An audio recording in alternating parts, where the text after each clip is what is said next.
اعوذ باللہ من الشیطان الرجیم بسم اللہ الرحمن الرحیم. سب بہنوں کو السلام علیکم ورحمۃ اللہ وبرکاتہ.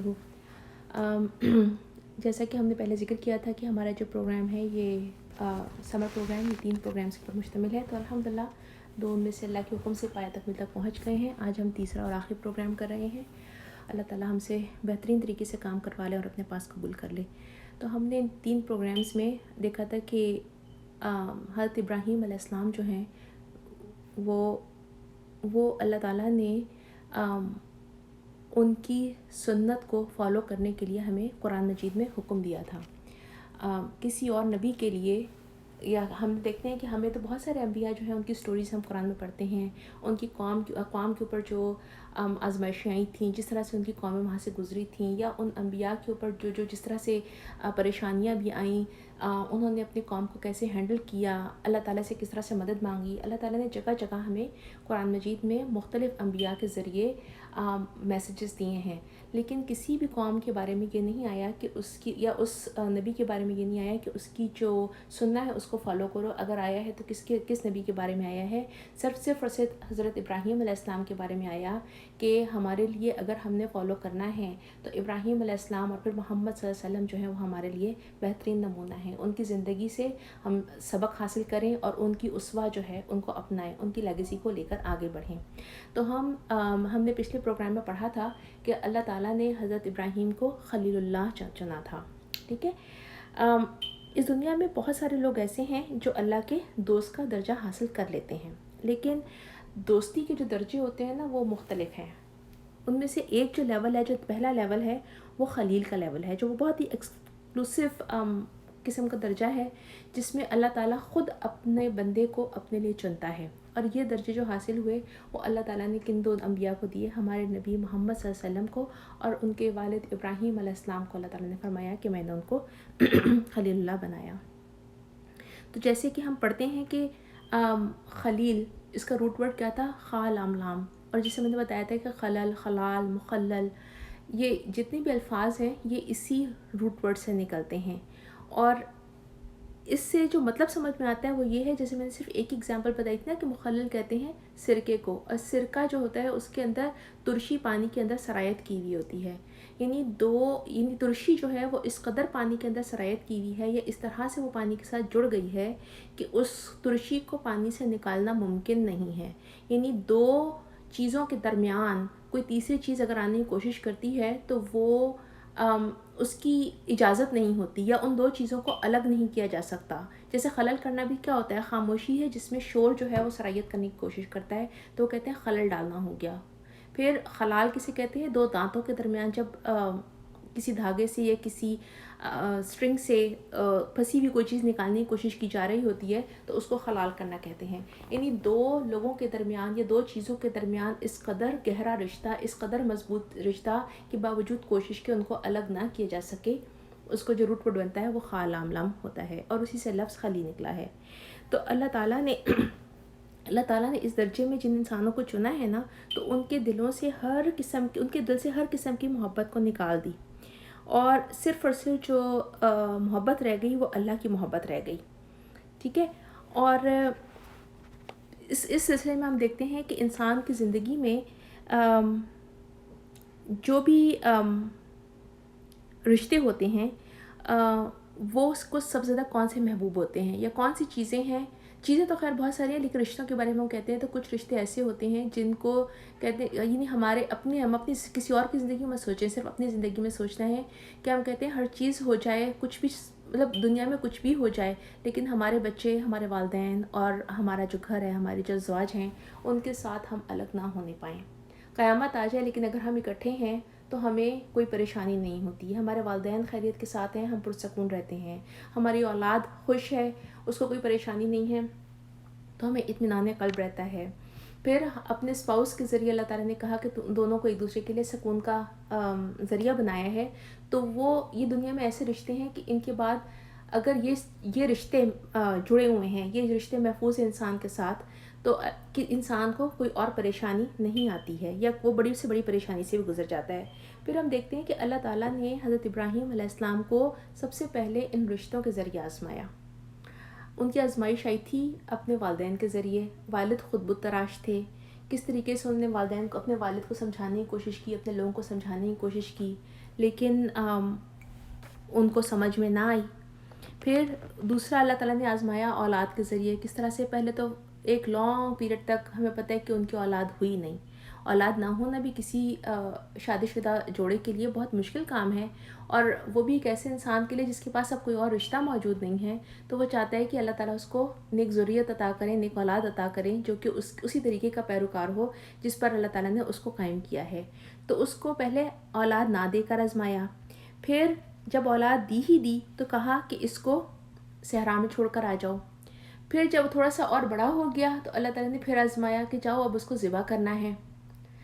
یہ کتنی بڑی بڑی آزمائشیں تھیں. پھر ہم دیکھتے ہیں ان کی زوج کے ذریعے، ظاہر بات ہے حضرت ہاجرہ ان کی وائف تھیں، اپنی وائف کو اور اپنے بچے کو صحرا میں یا ایسی جگہ پہ چھوڑ کر آنا، نہ کوئی جہاں آبادی تھی، نہ کوئی زندہ رہنے کا سامان تھا، نہ کوئی بندہ بشر تھا، نہ کوئی پانی تھا، کچھ بھی تو ایسی چیز نہیں تھی. لیکن اس کے باوجود انہوں نے کیا کیا؟ اللہ تعالیٰ کے حکم کے آگے مطیع ہو گئے. اللہ تعالیٰ کے حکم کے آگے انہوں نے ایک بھی چونا کی اور جا کر چھوڑ کر آ گئی. نہیں، جیسے اللہ نے حکم دیا، جس طریقے سے بھی آزمایا تو اس کے اندر کامیاب ہو گئے. تو جب کامیاب ہوئے تو اللہ تعالیٰ نے کیا کیا؟ حضرت ابراہیم کو کہا کہ تمہیں میں نے اپنا خلیل بنا دیا ہے. اسی طرح سے محمد صلی اللہ علیہ وسلم کے بارے میں آتا ہے کہ اللہ تعالیٰ کے نبی نے فرمایا تھا کہ اگر اس دنیا میں کوئی میرا خلیل ہوتا، کوئی میرا جگری دوست ہوتا، جانی دوست ہوتا، وہ ابو بکر ہوتے، لیکن اب اللہ نے مجھ کو اپنا خلیل بنا دیا ہے. تو اللہ کے نبی محمد صلی اللہ علیہ وسلم کو اور ابراہیم علیہ السلام کو اللہ تعالیٰ نے چن لیا تھا اور اپنا خلیل بنا لیا تھا. ٹھیک ہے.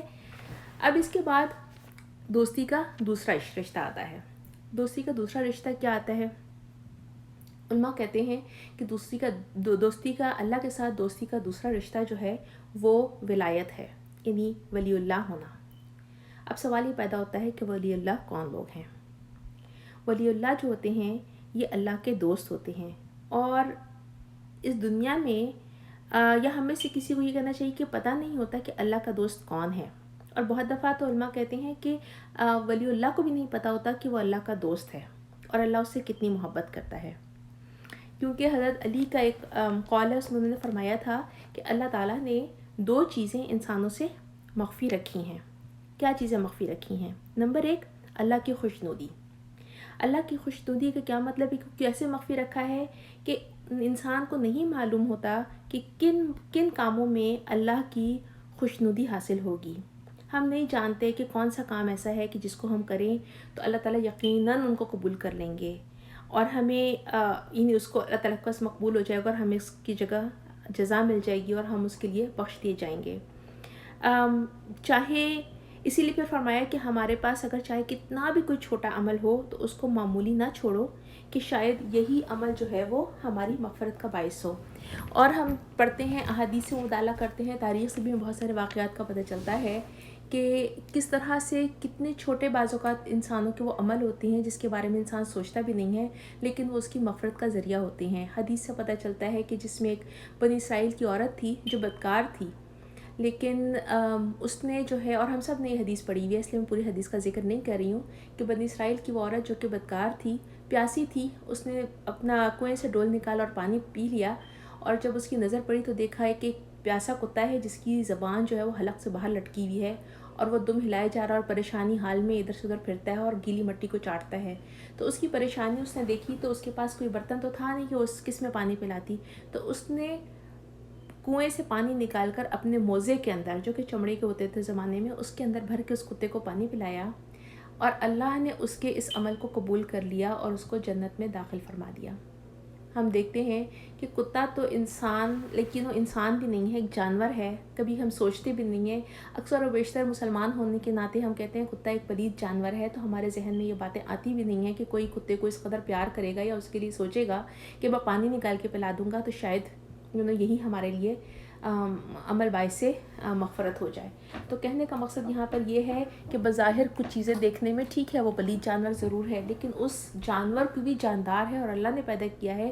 اگر اس کی بھی ہم تکلیف دور کر دیں گے، کسی بھی جانور کی، چاہے وہ کتا نہیں، کسی بھی جانور کی، کسی بھی جاندار کی، تو اللہ تعالیٰ یقیناً ہم سے راضی ہوں گے. تو ہمیں کسی چھوٹی نیکی کے بارے میں کرتے ہوئے یہ نہیں خیال ہونا چاہیے کہ یہ اتنی چھوٹی ہے، اس کو کرنے سے کیا فرق پڑے گا.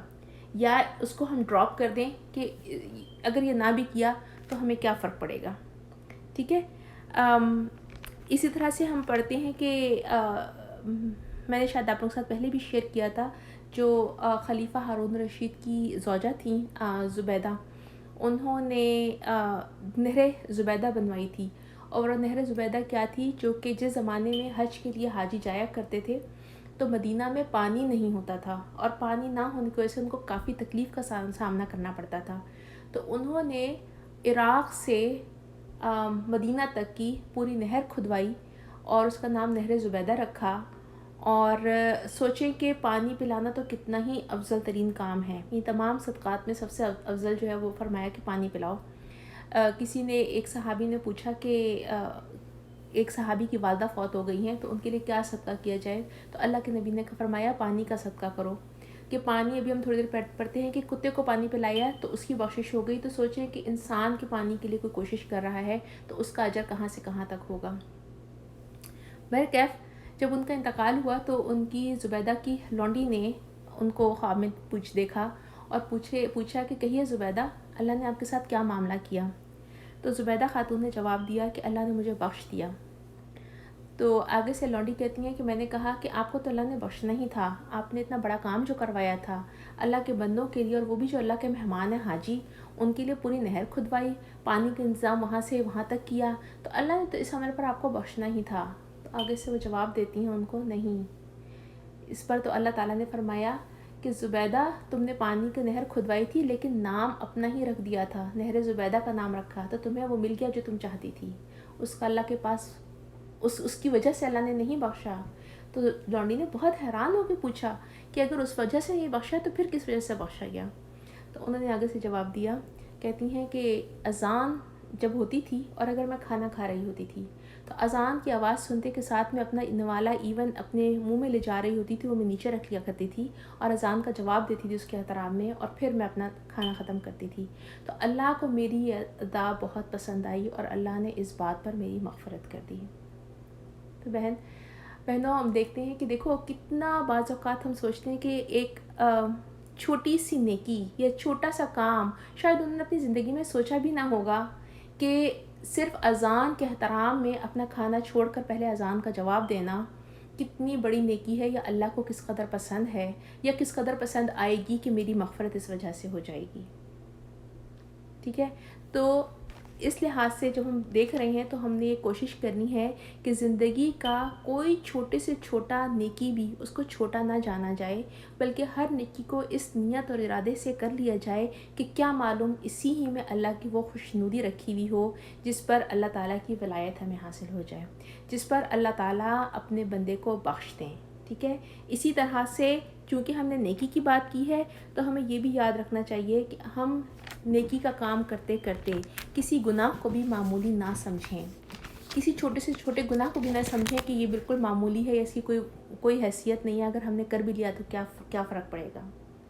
یاد رکھیے کہ بعض اوقات ایک انسان کے بارے میں آتا ہے حدیث کے مفہوم سے کہ کوئی انسان جو ہے وہ ساری عمر نیکی کے کام کرتا ہے لیکن مرنے سے پہلے کوئی ایک ایسا کام کر دیتا ہے جو کہ اس کو میں پوری حدیث آپ کو میں اس کو کر دیتی ہوں. کہ انسان جو ہے وہ نیکی کا کام کرتا چلا جاتا ہے یہاں تک کہ وہ جنت سے ایک ہاتھ کے فاصلے پر رہ جاتا ہے، اور پھر وہ ایک ایسا گناہ کر بیٹھتا ہے کہ وہ اپنے اس درجے کو گرا دیتا ہے اور جہنم کا مستحق ہو جاتا ہے. اسی طرح سے کوئی انسان جو ہے وہ ساری عمر جہنم کے کام کرتا ہے اور ایک ہاتھ کا فاصلہ جہنم سے باقی رہتا ہے، جب اللہ اس کے کوئی توفیق دے دیتے ہیں اور وہ نیک کام کر بیٹھتا ہے اور وہ جنت میں جانے کا باعث بن جاتا ہے. اور اس کی مثال ہم دیکھتے ہیں، ویسے تو بہت ساری مثالیں ہیں لیکن ایک وہ مثال جو کہ ہم ہر وقت پڑھتے ہیں، ہم سب کو پتہ ہے، ہم نے بچپن سے سنتے آئے ہیں آج تک، اور وہ ابلیس کا واقعہ ہے، جس میں ہم پڑھتے ہیں کہ وہ جن تھا اور کیسے اپنی عبادت کے ذریعے اللہ کا قرب حاصل کیا، اور اللہ کا قرب حاصل کرتے کرتے کرتے فرشتوں کی صف تک شامل ہو گیا اور ان کے ساتھ اٹھتا بیٹھتا تھا، اور اس کے بعد صرف اللہ کے حکم کی صرف ایک نافرمانی کی کہ وہ رجیم بنا دیا گیا. تو ہم نے اپنے اعمال میں کوشش کرنی ہے کہ ہم کوئی بھی ایسا کام جس کو ہم سمجھتے ہیں کہ بہت معمولی ہے، گناہ، کوئی بھی معمولی گناہ معمولی نہ سمجھیں، اور کوئی بھی چھوٹا نیکی معمولی نہ سمجھیں، اس لیے کہ شاید وہی ایک نیکی جو ہے وہ ہمیں اللہ کی خوشنودی اور اللہ کی رضا اور اللہ کی ولایت کی طرف لے جائے، اور یہ ایسا نہ ہو کہ وہ چھوٹا گناہ ہمیں اس ولایت کے درجے سے نیچے گرا کے جہنم کا باعث بنا دے. ٹھیک ہے، تو یہ انہوں نے فرمایا تھا کہ ان میں سے ایک چیز، جو 2 چیزیں مخفی رکھی ہیں، ان میں سے ایک چیز اللہ کی خوشنودی تھی. اور دوسری کیا چیز مخفی ہے؟ مخفی جو دوسری ہے وہ ہے اللہ کے ولی. اللہ کے ولی کون لوگ ہیں؟ اللہ تعالیٰ نے ان کو چھپا کے رکھا ہے. ہم میں سے کسی کو بھی نہیں معلوم کہ ہم کن لوگوں سے ڈیل کر رہے ہوتے ہیں، اور کیا ان میں سے ایسے بھی کوئی ہیں جو اللہ کے ولی ہوں. ہمیں اس کے لیے بہت کیئرفل ہونا پڑے گا، اس لیے کہ ایک حدیث قدسی ہے جس کا مفہوم ہے کہ اللہ تعالیٰ نے میرے کسی ولی سے دشمنی کی تو اس کے لیے جو ہے وہ میری طرف سے اعلان جنگ ہے. دیکھیں کتنی بڑی بات ہے کہ اگر کسی نے اللہ کے ولی سے دشمنی کا ارادہ کیا یا دشمنی کی تو اللہ کی طرف سے وہ اس کے ساتھ دشمنی اور اس کے لیے اللہ جنگ کا اعلان کر رہے ہیں. تو اللہ تعالیٰ ہم کو محفوظ فرمائے، کیونکہ امام ابن قیم فرماتے ہیں کہ اللہ تعالیٰ نے اپنی کتنی ہی قومیں جو ہیں وہ ایک صرف اور صرف ایک ولی کی وجہ سے یا تو عذاب سے بچا لی گئیں یا پھر صفحہ ہستی سے مٹا دی گئیں. تو ہمیں نہیں معلوم کہ ہم میں سے یا آج اس دنیا میں کتنے لوگ ہیں یا کون سے لوگ ہیں جو کہ ولی اللہ ہیں. ولی اللہ کے بارے میں عام طور پہ ہمارا خیال آتا ہے کہ ولی اللہ وہ ہوں گے جن کے سر پہ انہوں نے امامہ باندھا ہوا ہوگا، وہ ہر وقت نماز روزے میں مشغول ہوں گے، یا وہ خواتین جو ہر وقت نماز روزہ اور تسبیحات میں لگی رہتی ہیں. ہم ایسے لوگوں کو سمجھتے ہیں کہ وہ اللہ کے ولی ہیں. لیکن علماء کہتے ہیں کہ ولی کا درجہ حاصل کرنے کے لیے 3 طریقے ہیں، اور اگر ہم ان 3 طریقوں کو سمجھ جائیں گے نا تو ہمیں سمجھ میں آ جائے گا کہ ولی ہونے کے لیے ہمیں کوئی نشانیاں نظر نہیں آتی، وہ آپ محسوس کرتے ہیں جب اللہ کی محبت آپ کو حاصل ہو جاتی ہے. ٹھیک ہے، اب کون کون سے 3 طریقے ہیں یہ میں آپ کو بتاتی ہوں. نمبر 1 کہ انسان اللہ کی خوشنودی حاصل کرنے کے لیے مسلسل نیک اعمال کی طرف جد و جہد کرتا رہے، یہاں تک کہ اس کو وہ عمل کرنے میں یا وہ اعمال کرنے میں مزہ آنے لگے، یعنی ان اعمال کا وہ ٹیسٹ محسوس کرے. ٹھیک ہے، تو جب اس کو وہ ٹیسٹ آنے لگتا ہے نا، وہ مزہ آنے لگتا ہے، تو اس کے بعد کیا ہوتا ہے کہ وہ اپنی زندگی ان کاموں کے لیے صرف کر دیتا ہے. یعنی اس کو زندہ رہنا ہی اس لیے ہے کہ اس کو اللہ کی عبادت کرنی ہے، اللہ کے آگے جھکنا ہے، اللہ کی خاطر کوئی بھی کام کرنا ہے. یعنی اس انسان کی زندگی کا ہر لمحہ، ہر فکر، ہر سوچ، ہر سیکنڈ صرف اور صرف اللہ کی خوشنودی ہوتی ہے. ٹھیک ہے، اب یہ کیسے پتہ چلے گا کہ اللہ کی خوشنودی تک حاصل کرنے کے لیے یعنی وہ کون سا طریقہ ہوگا، کس طریقے سے ہم وہاں تک پہنچ سکتے ہیں. تو حدیث سے یہ پتہ چلتا ہے کہ اس لیول تک پہنچنے کے لیے یہ بات ضروری ہے کہ انسان اپنی فرائض کی ادائیگی میں کوشاں رہے اور اس میں کوئی تاخیر یا کمی نہ کرے. کیا مطلب آیا؟ مطلب یہ ہوا کہ جو ہمارے فرائض ہیں ان فرائض میں کیا کیا چیزیں شامل ہیں، ہماری نمازیں، ہمارے روزے، ہماری حج، ہماری زکوٰۃ، وہ تمام جو اللہ کے ساتھ ہمارے تعلق ہے، اور ہم نے ان عبادات میں کوئی کمی نہیں کرنی، کوئی تاخیر نہیں کرنی، کوئی ڈنڈی نہیں مارنی. پھر اللہ نے وہ فرائض جو ہمارے بندوں کے ساتھ جوڑ دیے ہیں ان فرائض میں بھی کوئی کمی یا کوتاہی نہیں کرنی، کوئی ڈنڈی نہیں مارنی. اس میں ہمارے تمام رشتہ دار، تمام احباب اور تمام معاملات، مطلب جتنی بھی اس کے اندر آتے ہیں، اس کیٹیگری میں آتے ہیں، وہ وہاں پر اس کے اندر بھی ہمارے پاس کوئی کمی یا تاخیر یا یعنی کوئی بھی اس کے اندر کمی نہ رہے. پھر تیسری کیٹیگری کون سی آتی ہے؟ تیسری کیٹیگری آتی ہے ہمارے معاملات کی، کہ ہمارے معاملات دوسروں کے ساتھ، ہمارا اخلاق، ہمارا رویہ، ان معاملات میں بھی کوئی کمی نہیں ہونی چاہیے. یعنی جہاں ہم اپنی نمازوں کی پرفیکشن کی کوشش کریں، جہاں ہمارے روزوں کی پرفیکشن ہو، جہاں ہم اللہ کے احکامات کی، اللہ کی جو فرائض ہیں ان کو ادا کرنے کے لیے پرفیکشن کی کوشش کریں، وہی پرفیکشن ہماری لوگوں کے ساتھ معاملات میں اور انسانوں کے حقوق ادا کرنے کے معاملے میں ہونی چاہیے. تو انسان جو ہے جب اس لیول پر پہنچتا ہے تو پھر کیا ہوتا ہے کہ اس کو چونکہ مزہ آ رہا ہوتا ہے، تو جس طرح سے وہ اللہ کی فرائض مطلب اللہ کی جو حقوق ہیں یا اللہ کی جو عبادات ہیں جس میں نماز فرض ہے، تو اس کے بعد وہ ان کے ساتھ نوافل کا اہتمام کرے گا، پھر وہ تہجد ہی پڑھے گا، پھر وہ چاش بھی پڑھے گا، پھر وہ جتنی اس کی توفیق ہوتی ہے وہ ان نمازوں کو بڑھاتا چلا جاتا ہے. پھر وہ جسی طرح سے پھر وہ خالی زکوٰۃ ادا نہیں کرتا بلکہ کوشش کرتا ہے کہ وہ مزید مزید صدقات کا اہتمام کرے. پھر اسی طرح سے وہ روزوں کی مہینے خالی رمضان کے لیے نہیں رکھنا بلکہ وہ پورے سال کے باقی دنوں میں کوشش کرتا ہے، تمام کرتا ہے اس محبت کو، اس مزے کو حاصل کرنے کے لیے کہ مجھے وہ اللہ سے جو خوشنودی حاصل ہو رہی ہے میں اس کو مزید اس کا لیول کو امپروو کروں. پھر اس طرح سے جب انسانوں کے ساتھ معاملات آتے ہیں تو ان کے ساتھ وہ احسن رویہ اختیار کرنے کی کوشش کرتا ہے. احسن رویہ کیا مطلب ہوتا ہے احسن رویے کا؟ کہ پہلے تو یہ تھا نا کہ ایک تو انسان کا حق یہ ہے کہ اس میں فرائض میں کمی نہیں کرنی، یعنی اگر آپ نے کسی سے کوئی چیز لی ہے یا دی ہے تو بالکل برابر تول کر حساب پورا کیا ہے. یا یہ کہنا چاہیے کہ اگر آپ کا درجن 12 کا تھا تو آپ نے 12 میں سے کوئی کمی نہیں کی اور اس کو پورے کا پورا ویسے ہی ادا کیا.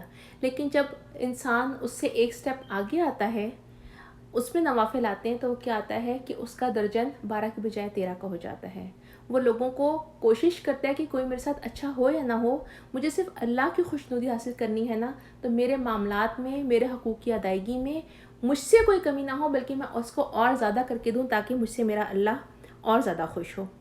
ٹھیک ہے، تو ایسے لوگوں کے بارے میں اللہ تعالیٰ فرماتے ہیں کہ جن کو اللہ چن لیتا ہے، جن کو اپنا ولی بنا دیتا ہے نا، تو اللہ تعالیٰ ان کے آنکھ، ان کی کان، ان کے ہاتھ پاؤں، ان کی ہر عضو بن جاتا ہے.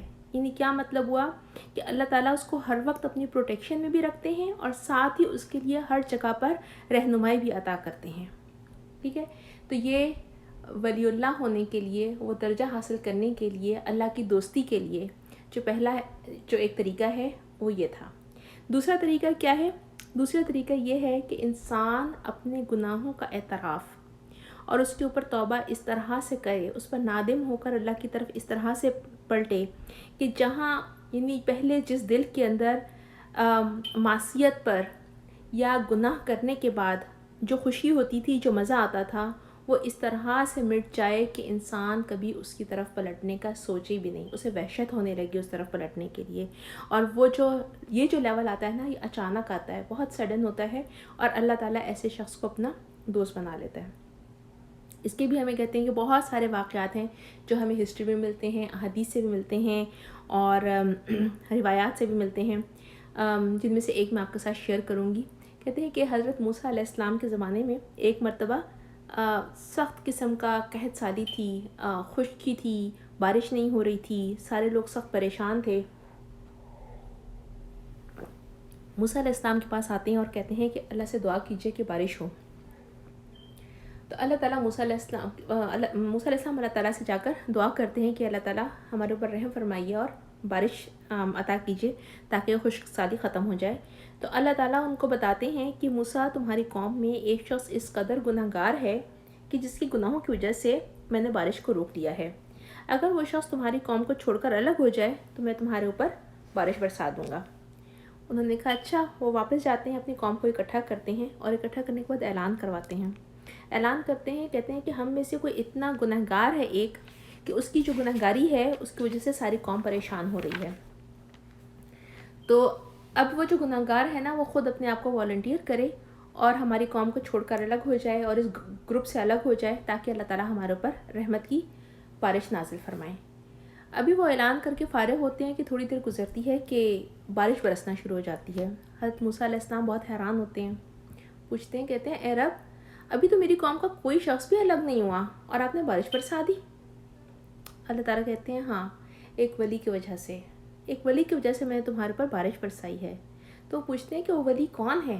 تو اللہ نے جواب دیا کہ وہی گناہ گار شخص کہ جس کی وجہ سے پہلے میں نے بارش روکی تھی، اس نے ایسی سچی توبہ کی ہے کہ اور وہ اپنے ان تمام گناہوں پر اس قدر نادم ہے کہ میں نے اس کو اپنا ولی چن لیا ہے. تو اللہ تعالیٰ سے موسیٰ علیہ السلام نے درخواست کی، کہتے ہیں کہ اے اللہ، مجھے بتائیں کہ وہ شخص کون ہے. اللہ نے آگے سے جواب دیا کہ اے میرے بندے، میں تمہیں کیسے بتا سکتا ہوں اس شخص کے بارے میں جو پہلے اس قدر گناہگار تھا کہ میں نے اس کے گناہوں کو چھپایا ہوا تھا اور ڈھانکا ہوا تھا، اور کسی تم میں سے کسی کو نہیں بتایا تھا کہ وہ کون ہے اور کس قدر گناہگار، مطلب کون کون سے اس کے گناہ ہیں. اور آج جب کہ اس نے توبہ کر لی، اور توبہ کرنے کے بعد اس نے مجھ سے دعا کی کہ اے اللہ، آپ نے آج تک میرے گناہوں کو ڈھانپا ہوا تھا، پردہ ڈال کے رکھا ہوا تھا، آج کے دن بھی آپ مجھے رسوا نہ کریں، میں اپنی گناہوں سے توبہ کرتا ہوں.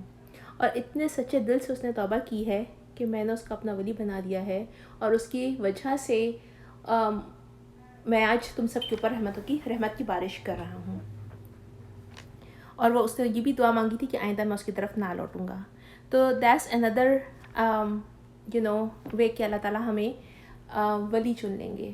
تو ہم میں سے کون ہے جو کہے کہ اس کے پاس گناہ نہیں ہے؟ ہم سب گناہ گار ہیں. انسان تو ہے ہی خدا کا پتلا. ہم سب سے غلطیاں ہوتی ہیں، صبح بھی ہوتی ہیں، شام میں ہوتی ہیں. ہمیں نہیں پتہ کہ آج بھی اگر ہم سچے دل سے توبہ کرتے ہیں، اللہ کی طرف پلٹ آتے ہیں، اللہ سے معافی مانگتے ہیں اپنے گناہوں پر نادم ہو کر، تو اللہ تعالیٰ ہم کو وہ سٹیٹس ضرور عطا کریں گے. شرط یہ ہے کہ ہم نے واپس سے پلٹ کر اس گن میں نہیں جانا، ان گناہوں کی طرف نہیں جانا. اللہ تعالیٰ ہم سب کو اس کی بہترین توفیق دے. ٹھیک ہے، کہ ہمیں اتنی سنسیئر توبہ بھی عطا کرے اور پھر اپنے ولی کے درجے میں اپ گریڈ کر لیں. پھر تیسرا طریقہ کیا ہے؟ تیسرا طریقہ یہ ہے کہ اللہ تعالیٰ انسان کو آزمائش میں مبتلا کرتے ہیں. جب وہ انسان آزمائش میں مبتلا ہوتا ہے، اس پر وہ اپنا احتساب کرتا ہے اور پھر اس آزمائش کے اوپر صبر کرتا ہے. جب وہ اس آزمائش کے اوپر صبر کرتا ہے تو اللہ تعالیٰ اس کو اپنا ولی بنا لیتے ہیں. ایسے لوگوں کی بھی کوئی پہچان نہیں ہے، مگر یہ بندے اللہ کے ایسے ہوتے ہیں کہ جب وہ اپنا ہاتھ اٹھاتے ہیں اللہ کے آگے اور اللہ سے مانگتے ہیں تو اللہ ان کے ہاتھوں کو کبھی خالی نہیں لوٹاتا. ابھی تھوڑی دیر پہلے میں نے جو آپ سے بات کی تھی نا کہ چونکہ اللہ تعالیٰ نے ولی اللہ جتنے بھی ہیں ان کو ظاہر نہیں کیا، چھپے میں ہیں، تو ہمیں کسی سے بھی بات کرتے ہوئے جب ہم معاملات کرتے ہیں نا تو کبھی بھی کسی کو حقیر نہیں سمجھنا، اس لیے کہ ہمیں نہیں پتہ کہ ہم کس شخص سے ڈیل کر رہے ہیں. کیا معلوم وہ اللہ کا ایک ولی ہو جس نے اگر اٹھا لی اللہ کے آگے ہاتھ اور اس کے دل سے کوئی ایسی آہ نکل گئی ہمارے لیے، تو اللہ تعالیٰ ہماری آخرت اور دنیا برباد نہ کر دیں. حضرت عبداللہ ابن عباس فرماتے ہیں کہ ایک مرتبہ مکے میں شدید خشک سالی تھی اور بارش نہیں ہو رہی تھی، لوگ کافی پریشان تھے. تو فرماتے ہیں کہ اس وقت جتنے بھی مسلمان تھے، وہ خاص طور پہ جو بہت ہی نیک بزرگ تھے، ان میں سے پائس لوگ تھے، ان سب کو وہ لوگ اکٹھا ہوئے اور نماز استسقاء پڑھنے لگے اور اللہ کے حضور بارش کی دعائیں مانگنے لگے. کہتے ہیں کافی دیر گزر گئی، بارش نہیں ہوئی.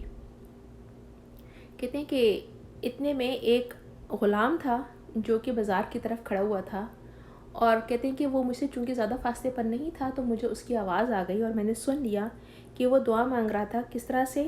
اس نے ہاتھ اٹھایا اور اس نے صرف اتنا کہا کہ اے اللہ، اگر تو مجھ سے محبت کرتا ہے نا تو اپنی رحمت کی بارش بھیج دے. حضرت عبداللہ ابن عباس کہتے ہیں کہ اس کے الفاظ ختم نہ ہوئے تھے کہ ہمارے اوپر موسلادھار بارش شروع ہو گئی.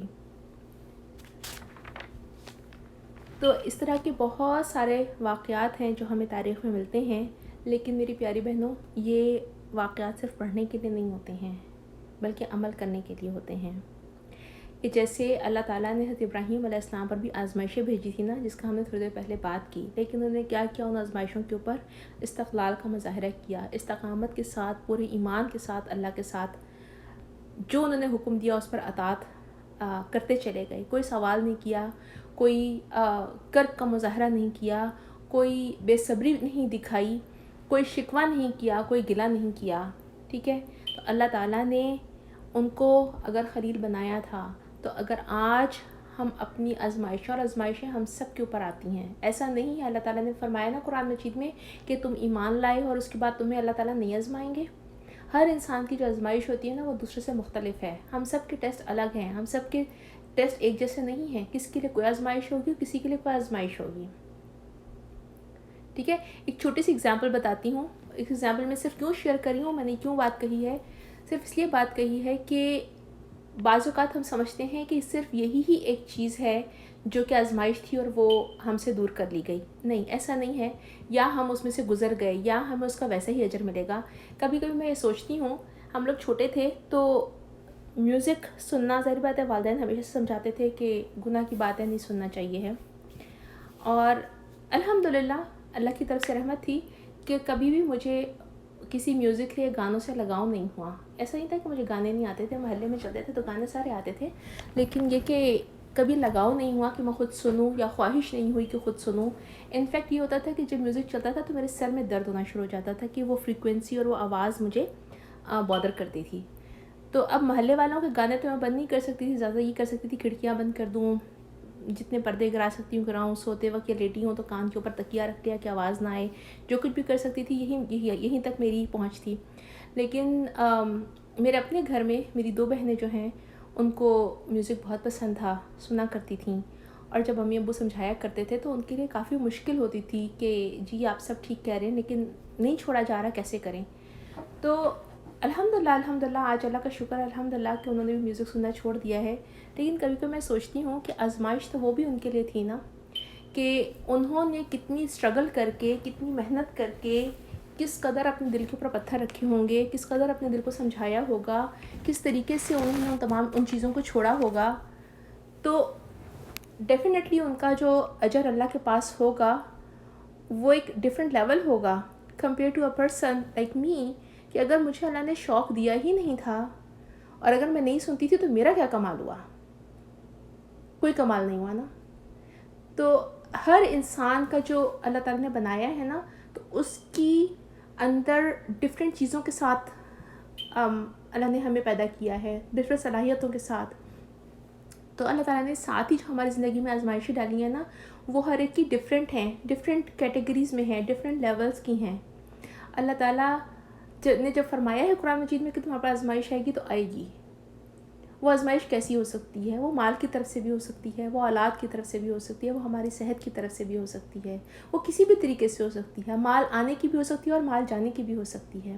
اولاد دے کر بھی اللہ آزماتا ہے اور اولاد واپس دے کر بھی آزماتا ہے. صحت دے کر بھی آزماتا ہے اور صحت لے کے بھی آزماتا ہے. کسی بھی ٹائم پر، کسی بھی معاملے میں اگر ہم اس آزمائش میں بے صبری کا مظاہرہ کریں تو وہ برداشت ہوگی، وہ صبر نہیں ہوگا.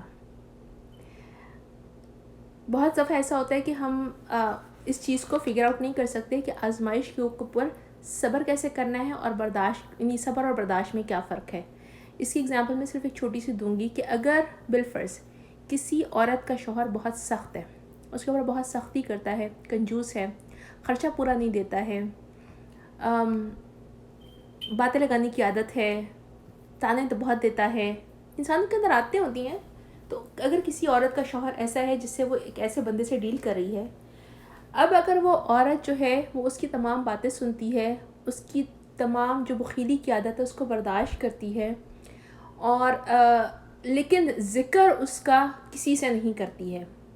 کوئی بھی آنے جانے والا ہو، کبھی بھی کسی سے اس نے ذکر نہیں کیا کہ میرا شوہر جو ہے وہ بہت زیادہ بد کلام ہے، تلخ کلام ہے، یا بہت کنجوس ہے، یا اس کے اندر یہ خاصیتیں ہیں. ٹھیک ہے، اس نے صرف اللہ سے ذکر کیا، اللہ سے مدد مانگی، اللہ سے معافی مانگی، اللہ سے استغفار کیا، اللہ سے کہا کہ اللہ تعالیٰ مجھے اپنی رحمتوں کے ساتھ میرے لیے آسانیاں پیدا کریں.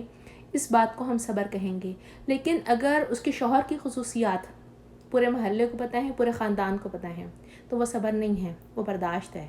گزرنا تو بہرحال اس نے اسی شوہر کے ساتھ ہے، اگر اس نے زندگی کا گزارنے کا فیصلہ اس کے ساتھ کیا ہوا ہے، لیکن پھر اس نے صبر کی جو کیٹیگری ہے اس کو چھوڑ دیا ہے.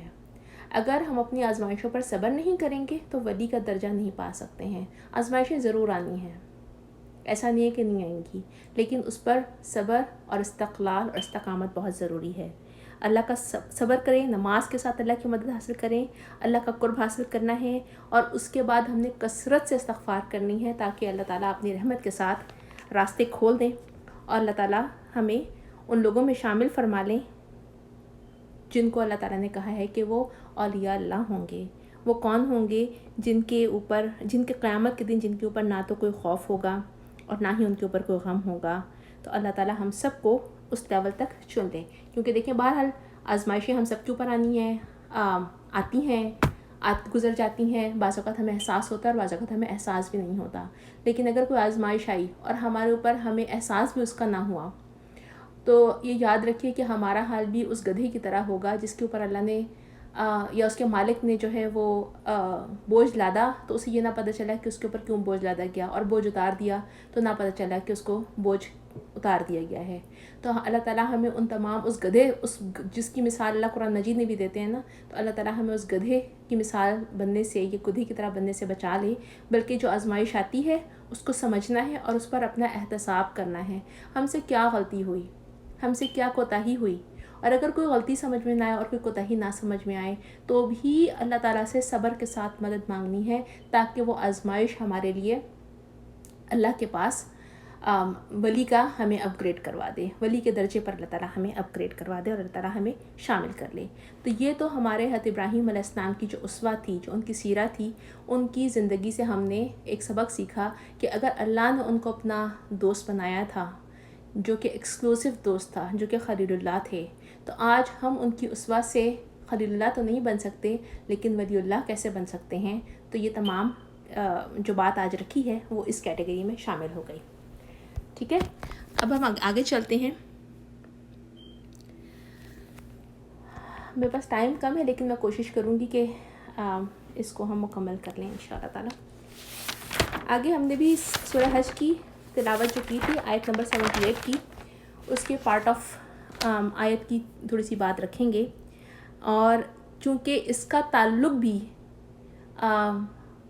اس کو بھی ہم جوڑ رہے ہیں حضرت ابراہیم کی سنہ سے، کیونکہ اس میں کیا ہے، اللہ تعالیٰ فرما رہے ہیں نا کہ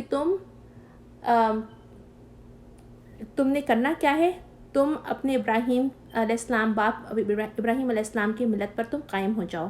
تو ہم نے دیکھنا ہے کہ یہ جو سٹرگلز آتی تھیں ان کی زندگی میں، جس کو ابھی ہم تھوڑی دیر پہلے ایک پہلو پر غور کیا تھا کہ فرینڈز آف اللہ کیسے بنیں گے، ولی اللہ کیسے بنیں گے، اس کے دوسرے پہلو پر ہم نے کیا غور کرنا ہے اور کس طریقے سے وہاں تک پہنچنا ہے. ٹھیک ہے، اس کے لیے جب یہ آیت پڑھتے ہیں تو اس کا جو پہلا پورشن ہے کیا ہے، اس کا مطلب، اور اللہ کی راہ میں جہاد کرو جیسا کہ جہاد کرنے کا حق ہے. جہاد کیا ہے؟ جہاد کا مطلب خالی نہیں ہے کہ تلواریں لے کے نکل گئے کسی بھی اس میں شامل ہو گئے جنگ میں اور یہ جہاد ہے. جہاد جو ہے لفظ جہد سے نکلا ہے، جس کا مطلب ہے کوشش کرنا. اس آیت میں اللہ تعالیٰ فرما رہے ہیں کہ جہاد کرو یا کوشش کرو. کیسا کوشش کرو؟ جیسا کہ کوشش کرنے کا حق ہے، یا جیسا اللہ کے لیے کوشش کرنے کا حق ہے. اب اس کو سمجھنے کے لیے نا میں آپ کو کچھ ایگزامپلس دے رہی ہوں. اگر آپ ان کو سمجھ جائیں گی تو انشاءاللہ آپ اس کا یہ جو بات میں آپ کو سمجھانا چاہ رہی ہوں، پہنچانا چاہ رہی ہوں، آپ سمجھ جائیں گی. اپنے آپ کو امیجن کریں کہ ہم سب جو ہیں وہ اس وقت ایک ہم پروفیشنلز ہیں، اور ہمارا جو پروفیشن ہے وہ ایک درزی ہے. کچھ بھی ہو سکتا ہے، ڈرائیور بھی ہو سکتا ہے، کچھ بھی ہو سکتا ہے، بزنس پرسن بھی ہو سکتا ہے، IT پرسن بھی ہو سکتا ہے. لیکن میں اس وقت آپ کو دے رہی ہوں جو کہ کلوزر ہے، جو ایگزامپل میں نے اس کے بعد دینی ہے اس کے ساتھ، کہ ہم ایک درزی ہیں. درزی کی ساری سکلز ہیں ہمارے پاس، ادھیڑنا، سینا، ڈیزائن کرنا، یہ تمام چیزیں ہمیں آتی ہیں، ہم اس کے اندر ایکسپرٹ ہیں. اور اچانک سے کال آ جاتی ہے ایک جاب انٹرویو کے لیے، اور جب انٹرویو کے لیے جاتے ہیں تو وہاں جو انٹرویو کر رہا ہے وہ ہمیں جاب ڈسکرپشن بتا رہا ہے، اور جو جاب ڈسکرپشن ہے وہ ہماری جاب سکلز سیٹ کے ساتھ میچ نہیں ہو رہی ہے. جو جاب ڈسکرپشن ہے وہ کس کی ہے، وہ ایک سرجن کے لیے ہے. ٹھیک ہے، کاٹنا اور سینا تو سرجن کا کام بھی ہے، لیکن درزی جو ہے وہ کپڑا سی سکتا ہے، انسان تو نہیں سی سکتا. اب جو جاب جو انٹرویو کر رہا ہے وہ آپ کو بتاتا ہے کہ آپ کی جاب جو ہے اس کے متعلق آپ نے مریض کو کیسے ہینڈل کرنا ہوگا، کٹ جو ہے وہ کیسے لگانے ہیں، سٹیچز کیسے دے رہے ہوں گے، جو پورا فیلڈ آپ بنائیں گے، جو پورا انوائرمنٹ ہوگا اس کو کس طریقے سے آپ نے جراثیم سے محفوظ رکھنا ہے، ایکسٹرا ساری جو اس کی ڈیٹیلز تھیں وہ آپ کو بتا رہا ہے. میں اور آپ اگر وہ سن رہے ہیں، سپوز وہاں بیٹھے ہوئے ہیں اور سن رہے ہیں، تو اس جاب ڈسکرپشن کو سن کر کیا سمجھ میں آئے گا, کیا دماغ میں آئے گا؟ بتاتی ہوں میں آپ کو دوسرے ایگزامپل سے. دوسری ایگزامپل جو آپ کو دے رہی ہوں میں آپ کو بہت دفعہ سنا چکی ہوں واقعہ, لیکن دوبارہ چونکہ اس سے لنک ہو رہا تھا تو میں دوبارہ سنا دیتی ہوں. ایک مرتبہ ایک گاؤں میں ایک مولوی صاحب تھے, وہ بیان دے رہے تھے مسجد میں بیٹھے ہوئے جنت اور دوزخ کے بارے میں, کہ جنت کتنی خوبصورت ہے اور دوزخ کتنی مشکل جگہ ہے, اور جنت میں جانے کے لیے جو انسان ہیں ان کو پل صراط سے گزرنا ہوگا. وہ پل صراط جو ہے وہ بال سے زیادہ باریک ہے اور تلوار سے زیادہ تیز ہے, اور وہ پل جہنم کے اوپر بنا ہوا ہے. تو ان میں سے یعنی جو انسان گنہگار ہوں گے تو وہ اس پل کو پار نہیں کر سکیں گے, بلکہ کٹ کٹ کے مطلب جہنم میں گرتے چلے جائیں گے. تو تھوڑی دیر گزری تو ان میں سے ایک خان صاحب تھے, وہ کھڑے ہو گئے, انہوں نے اپنی چادر جھاڑی, اپنے اوپر لپیٹا, باہر جانے لگے. تو مولوی صاحب نے کہا, خان صاحب کہاں جا رہے ہیں, ابھی بیان ختم نہیں ہوا؟ تو خان صاحب نے آگے سے جواب دیا, مولوی صاحب مجھ کو تو ٹٹھائی سمجھو. کیا مطلب ہے اس کا؟ کہ مولوی صاحب مجھے تو جہنم میں گرا ہی سمجھیں. یعنی میرے جو طبعت انسان اپنے آپ کو ایویلویٹ کرتا ہے کہ میں تو وہاں تک پہنچ ہی نہیں سکتا, جب میں وہاں پہنچ ہی نہیں سکتا تو یہاں بیٹھ کر بیان سننے کا فائدہ کیا ہے؟ کیا میرا اور آپ کا حال بھی نہیں ہے جو میں نے آپ کو تھوڑی دیر پہلے اگزامپل دی تھی اس جاب ڈسکرپشن کے بارے میں سمجھ کے, کہ کیا ہم اس جاب کے لیے کوالیفائی ہو رہے ہیں؟ نہیں, مجھ کو تو ٹٹا ہی سمجھو. ٹھیک ہے, لیکن اب نیکسٹ سینیریو کیا ہے کہ at the end of that interview جو ہمارا ہو رہا تھا, اس کے اختتام پر وہ جو انٹرویو لینے والا ہے وہ مجھ سے اور آپ سے یہ کہے کہ بھئی مبارک کو میں نے آپ کو سلیکٹ کر لیا, تو ہمارا کیا ری ایکشن ہوگا اس پر؟ ڈیفینیٹلی ہم شاک ہوں گے کہ بھائی ہم یہ کام کر ہی نہیں سکتے, ہمارا یہ اسکل سیٹ ہی نہیں ہے, ہمیں یہ آتا ہی نہیں ہے. ٹھیک ہے میں کپڑے سی لیتی ہوں, مجھے پتہ ہے سیتے کیسے ہیں, مجھے پتہ ہے دھڑتے کیسے ہیں, کاٹتے کیسے ہیں, لیکن میں نے انسان کبھی نہیں کاٹا, میں نے انسان کو کبھی نہیں سیا, مجھے نہیں پتہ میں یہ نہیں کر سکتی ہوں. ٹھیک ہے, اگر ہمارا یہی حال ہے نا تو یہاں پر بس آپ یہ سمجھیے کہ اس آیت مبارکہ میں جس میں اللہ تعالیٰ فرما رہے ہیں نا کہ اللہ کے لیے ایسا جہاد کرو جیسا جہاد کرنے کا حق ہے, یا ایسی کوشش کرو جیسا کوشش کا کرنے کا حق ہے.